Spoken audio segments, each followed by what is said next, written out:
मुक्ताईनगर तालुक्यातील घोडसगाव चिखली शिवारामधील काही हॉटेल्समध्ये बिनधास्तपणे वेश्या व्यवसाय सुरू असल्याचे गंभीर वास्तव उघड झाले।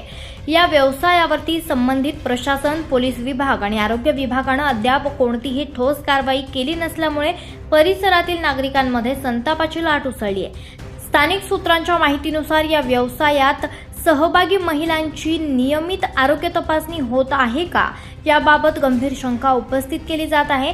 जर आवश्यक ती वैद्यकीय तपासणी वेळेवर न होत असल्यास या व्यवसायाचा वापर करणाऱ्या पुरुषांमध्ये HIV, एड्स आणि इतर लैंगिक आजार पसरण्याचा धोका असल्याचं तज्ज्ञांचं मत आहे। स्थानिक हॉटेलांमध्ये सुरू असलेल्या या अवैध धंद्यांकडे पोलीस प्रशासन, ग्रामपंचायत आणि आरोग्य विभागानं पूर्णपणे दुर्लक्ष केले असल्याचा आरोप नागरिकांनी केलाय। काही सामाजिक कार्यकर्त्यांनी याबाबत लवकरच जिल्हाधिकाऱ्यांकडे तक्रार दाखल करण्याचा इशारा दिलेला आहे। सदर प्रकारावर त्वरित कारवाई करून संबंधित हॉटेल मालकांवर कठोर दंडात्मक कार्यवाही करावी, तसेच या महिलांची नियमित वैद्यकीय तपासणी करून सार्वजनिक आरोग्याचे रक्षण करावे, अशी ठाम भूमिका सुज्ञ नागरिकांकडून घेण्यात येत आहे।